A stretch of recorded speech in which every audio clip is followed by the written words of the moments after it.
Hi friends, the bed time story में आपका स्वागत है। आज की स्टोरी है दो बैलों की कथा। एक बार एक गांव में झूरी नाम का किसान रहता था। उसके दो बैल थे, हीरा और मोती। दोनों ही बैल हट्टे कट्टे व बलशाली थे। झूरी को उन दोनों से बहुत लगाव था। दोनों बैल भी झूरी को बहुत पसंद करते थे। हीरा और मोती का आपस में इतना लगाव था कि यदि कभी एक खाना ना खाए तो दूसरा भी घास को मुंह तक नहीं लगाता था। एक दिन की बात है, झूरी की पत्नी का भाई गया दोनों बैलों को अपने साथ ले गया। दोनों बैल इस बात से हैरान थे कि उन्हें गया के हवाले क्यों किया गया है। शाम होने तक दोनों नए घर व नए लोगों के बीच में थे, लेकिन उन्हें वहां सब बेगाना सा लग रहा था। रात को जब सभी सो रहे थे तो दोनों रस्सी तोड़कर झूरी के यहाँ भाग खड़े हुए। सुबह सवेरे ही जब झूरी ने उन्हें अपने यहाँ देखा तो दौड़कर गले से लगा लिया और बहुत सारा प्यार किया। यह सब देखकर झूरी की पत्नी बिल्कुल खुश नहीं थी। उसने दोनों को खूब खरी खोटी सुनाई और यह निश्चय किया कि दोनों को खाने में केवल सूखा भूसा ही देगी। अगले दिन गया फिर आकर दोनों बैलों को अपने साथ ले जाने लगा। गया पिछले कल की घटना से बेहद क्रोधित था, इसलिए उसने वहां भी दोनों को खाने के लिए सूखा भूसा ही दिया। किसी तरह रात कटी और सुबह दोनों को हल जोतने के लिए खेतों में ले जाया गया। हालांकि दोनों ने जैसे एक कदम भी ना उठाने की कसम खा रखी थी। दोनों की खूब पिटाई हुई। रात को खाने में फिर वही रूखा सूखा भूसा मिल गया। दोनों एक दूसरे का मुंह देखने लगे। दोनों निराश खड़े थे कि तभी वहां एक छोटी सी लड़की आई और दोनों को एक एक रोटी खिलाकर चली गई। एक एक रोटी से दोनों का पेट तो नहीं भरा, लेकिन उनके दिल का सुकून जरूर मिल गया था। पता चला कि उस लड़की की सगी माँ के मरने के बाद वह सौतेली माँ के पास रहती थी। उसकी सौतेली माँ उसे मारती रहती थी। शायद यही वजह थी कि उसे बैलों के लिए अपनापन सा लगता था और वो उनके ऊपर दया आती थी। दोनों उस छोटी लड़की के बारे में सोचकर चुपचाप अपना समय बिताने लगे। एक रात दोनों ने सलाह करी कि वे दोनों गले में बंधे रस्सी को चबा चबा कर तोड़ देंगे और वहां से भाग जाएंगे और अपने मालिक के पास वापस चले जाएंगे। उसी रात जब वे रस्सी को तोड़ने की कोशिश कर रहे थे, वह छोटी लड़की आई और उसने दोनों को रस्सी से आज़ाद कर दिया। दोनों ने छोटी लड़की से विदा ली और दौड़ने लगे। इतने में गया को इसकी खबर लगी और वह अपने आदमियों के साथ उन दोनों के पीछे दौड़ा दौड़ा आने लगा।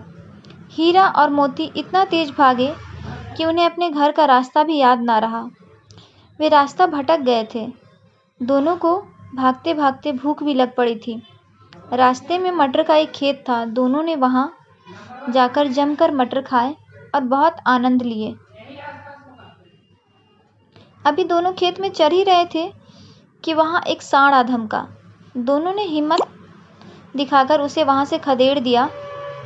इतने में मटर के खेत सेवक के हाथों में डंडा लिए आ पहुंचे। हीरा के पास भागने का मौका था, लेकिन जब उसने देखा कि सेवकों ने मोती को पकड़ लिया है तो वह लौट गया।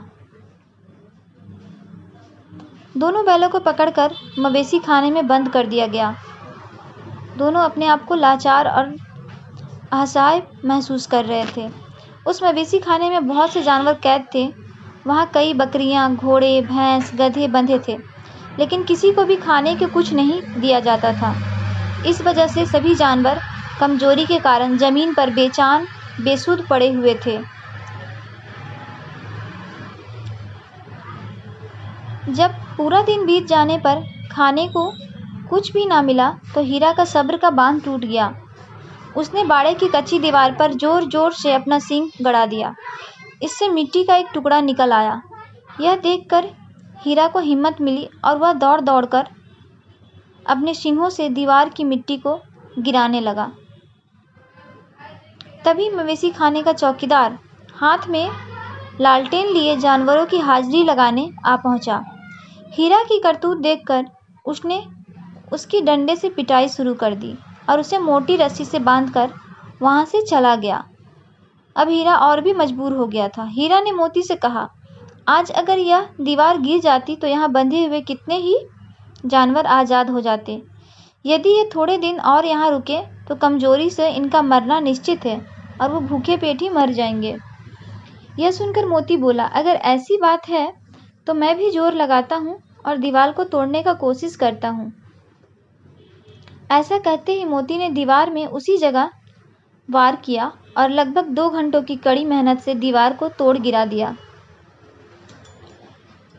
दीवार गिरते ही घोड़े, भैंस, बकरियां सब जल्दी जल्दी से वहां भाग गए, लेकिन गधे वहीं खड़ा रहा। लाख मनाने पर भी गधे अपनी डर की वजह से वहीं खड़े रहे। इधर मोती अपनी दोस्त हीरा को रस्सी तोड़ने की पूरी कोशिश कर रहा था ताकि वो भी उनके साथ बाहर जा सके और आज़ाद हो सके। अब जाकर सुबह होने वाली थी तो हीरा ने मोती से कहा, दोस्त, मुझे नहीं लगता आज यह रस्सी टूटेगी।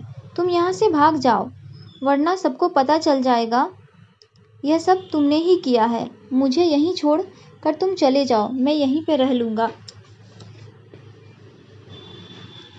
यह सुनकर मोती की आंखों में आंसू भर आए और वह हीरा से बोला, मित्र, मैं इतना स्वार्थी नहीं हूँ कि मुश्किल के समय में तुम्हें छोड़कर चला जाऊँ।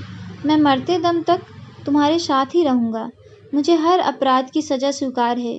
कम से कम इन जानवरों की जान बचाने का आशीर्वाद तो मिलेगा मुझे, इसका पुण्य तो मिलेगा मुझे। इतना कहकर मोती ने गधों को सींग मार मार कर बाड़े से भगा दिया और स्वयं हीरा के पास आकर सो गया।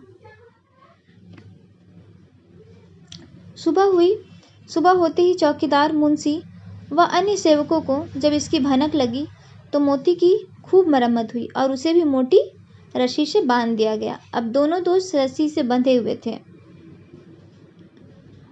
लगभग 1 हफ्ते तक दोनों वहीं बंधे रहे, लेकिन उन्हें खाने को कुछ भी नसीब नहीं हुआ। उन्हें केवल पानी ही पिलाया जाता था। दोनों की हड्डियां निकल आई थी। एक दिन बाड़े के सामने उनकी नीलामी शुरू हुई, लेकिन वे दोनों इतने कमज़ोर थे कि उन्हें खरीदने के लिए भी कोई तैयार नहीं हो रहा था। उन्हें देखकर लग रहा था कि वो कितने दिनों से भूखे हैं। तभी एक आदमी सामने आया और दोनों बैलों को टटोलने लगा। मुंशी से कुछ मोल भाव करने के बाद वह उन दोनों को लेकर चला पड़ा। दोनों बैलों की नीलामी हो चुकी थी। हीरा और मोती दोनों डरे हुए थे। उनसे चला भी नहीं जा रहा था, लेकिन डंडे के डर से बेचारे उस आदमी के साथ साथ चलने की कोशिश कर रहे थे। कुछ देर के बाद सहसा दोनों को महसूस हुआ कि यह वही रास्ता है जहाँ से वो गया उन्हें ले गया था। वही खेत, वही रास्ता और वही कुआं, तो जहाँ पर वह हल जोतने आया करते थे। अब उनकी सारी थकान दूर होने लगी और वह दोनों तेज तेज चलने लगे। आगे चलने पे जैसे उन्होंने अपना घर और अपने बांधे जाने की जगह दिखाई दी, दोनों भागकर उस ओर चल दिए। द्वार पर झूरी बैठा हुआ था। जैसे उसने दोनों बैलों को देखा, उसने उन्हें गले से लगा लिया। दोनों बैलों की आंखों में आंसू आ गए थे और झूरी भी दोनों को देखकर रो पड़ा। तभी वह आदमी वहां बैलों के पीछे पीछे पहुंच गया और उसने दोनों बैलों की रस्सियां पकड़ ली और कहने लगा कि झूरी बोला, ये मेरे बैल हैं। तभी वह व्यक्ति कहा, मैंने इन्हें मवेशी खाने से नीलामी से खरीदा है। मैंने इसके वसूली किया है। झूरी तपक से बोला, मेरे बैलों को बेचने का हक किसी को नहीं है। अगर मैं इन्हें बेचूंगा तभी ये बिकेंगे, वरना ये मेरे बैल हैं, ये कैसे बिक जाएंगे। आदमी ने जवाब दिया, मैं थाने में जाकर रपट दर्ज कराऊंगा तुम्हारे खिलाफ कि तुमने मेरे दोनों बैलों को ले लिया है।